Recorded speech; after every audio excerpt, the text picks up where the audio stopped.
All right, I want to make a quick video about something that's really important, but probably pretty boring for a lot of people if you watch this, and that's tempo.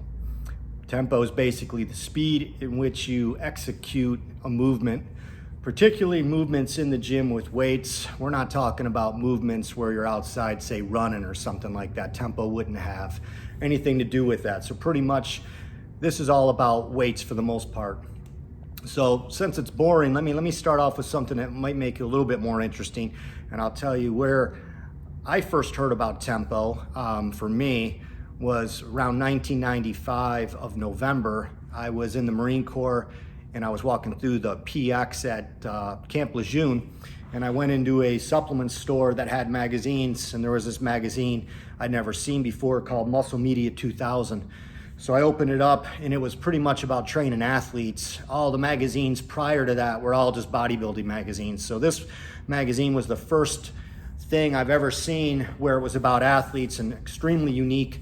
And one of the authors was Charles Poliquin. And basically this guy just blew me away. Everything that he said was just, it was like he was speaking another language. Then I basically came to realize that there was a lot of science involved in training, and there was a whole bunch of stuff that was all brand new to me that I'd never even heard of. And tempo was one of those things. And again, just to say it again, that's the speed in which you execute a movement or an exercise. So generally, there are three parts to every exercise, and that's gonna be, in no particular order, that's gonna be the eccentric, the isometric, and the concentric. So in a bench press, for instance, an eccentric is lowering the weight. An isometric would be pausing somewhere within that range of motion for a certain amount of time. And a concentric would be coming back up in the bench press where the muscle is shortening. So I will say this, a lot of people, they don't pay a whole lot of attention to the speed in which they execute a movement.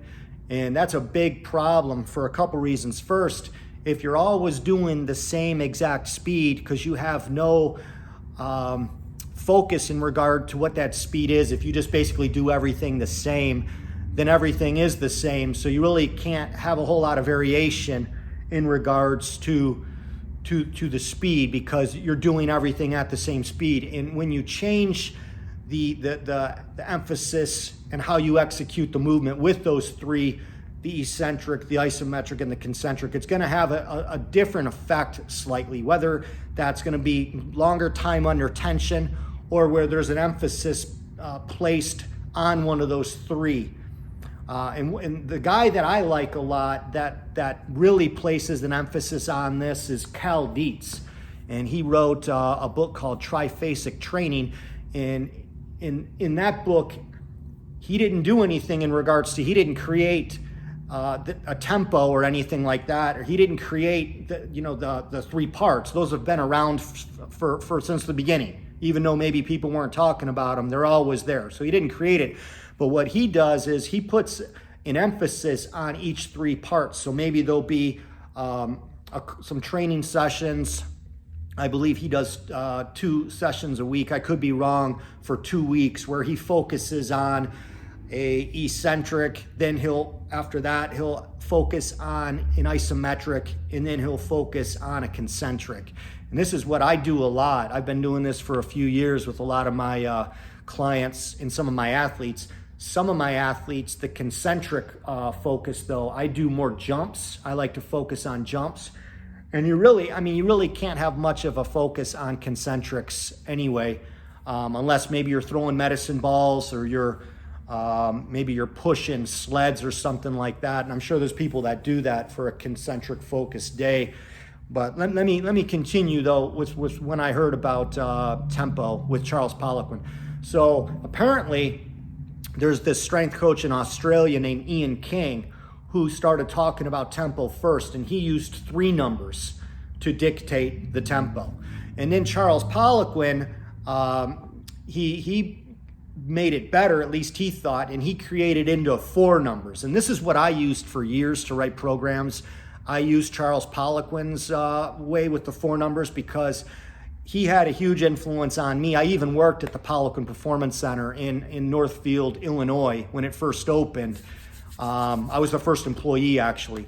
And that's because everything up until the minute I read that Muscle Media 2000 with Poliquin writing in there, I got everything I could find on him.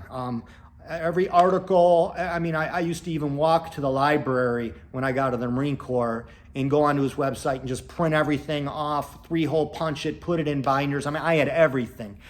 And then what I realized is there are some issues with tempo. Okay, now with his 4 number, what his was is, again, using the bench press as an example. His were the first number is lowering the weight. The second number is how long you would pause for, so whether that's in the bottom or whatnot. The third number would be the concentric, how fast you come up. And then the fourth number, in this the example with the bench press, would be how long you're here at the top. And one thing that I realized after a while is I never really wrote a program where I had somebody hold up here for any particular amount of time on purpose. So if somebody was getting fatigued and they were doing a bench press and they wanted to rest at the top for a second or two because then they thought they could get an extra rep when they didn't think they could had they not rested at the top, that's fine. I encourage it. Do it. The thing is I don't think you need to write a program, though, with the 4 numbers where you're asking somebody to do that, because honestly, I don't think that's going to be the limiting factor in them getting results. And I just didn't really see a need to write in a number there. So I always just ended up leaving that 0, and then I messed with the other 3 numbers, the eccentric, the isometric somewhere if there was one, in the concentric. And with that being said, I'll tell you, like most of the time, my default tempo was like a 3-0-1, or if I wrote it with the 4 numbers like Poliquin, it would be 3-0-1-0. That's my default tempo, just to maintain some control. So 3 seconds down, basically. That's what I like to write, just so somebody is making sure that they're controlling the weight and it's not just falling down out of space with them being able to control it. And here's the thing about eccentrics. You cannot produce what you cannot absorb. So being able to go slow and control the negative in an eccentric with the eccentric is super important. And a lot of times when I see people work out, they don't seem to be paying much attention at all to any type of tempo at all. This even happened in my gym. I'd get some people that were probably just going through the motions and they didn't really internalize the workout and think about what they were doing. And, every once in a while you'd turn around and you'd see them doing an exercise and the tempo was not something that you thought was good or maybe something you prescribed, and you'd have to remind them. And then of course there's other people that are extremely good at it, that are really good at internalizing the workout and focusing on the workout. And that's awesome. But then there are people who aren't that good at it. Maybe their mind's someplace else. They're thinking about work, or they're thinking about whatever stress is going on in their life.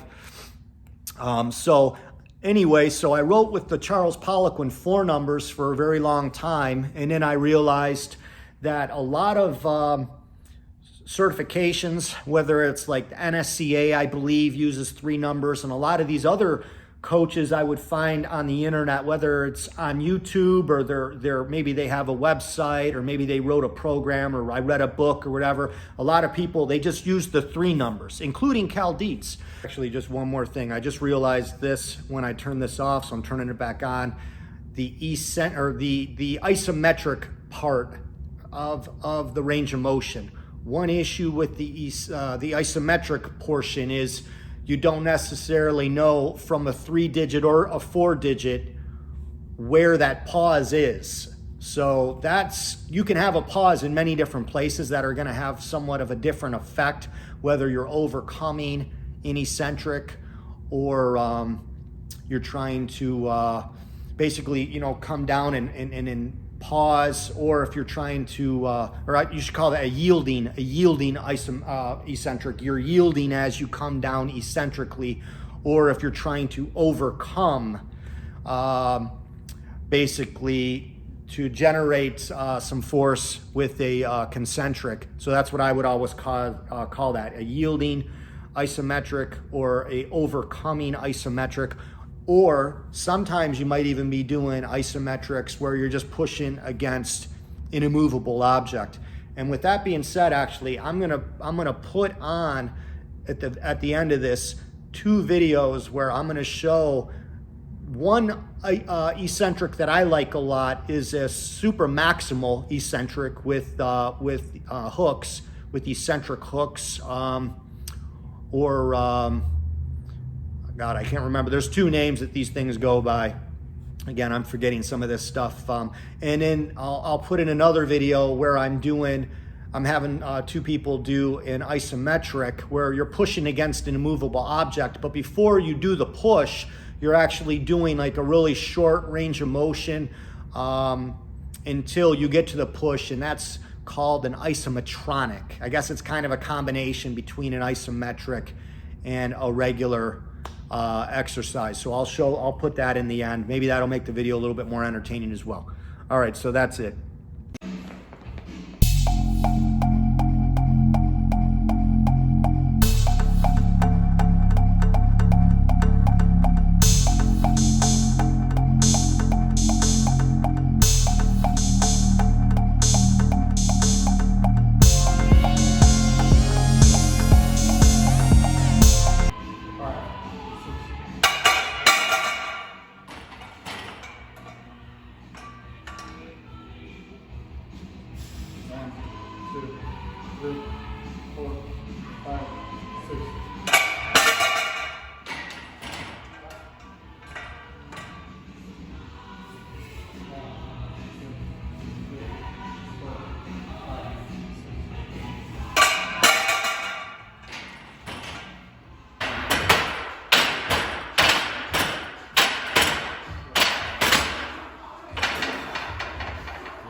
Chase.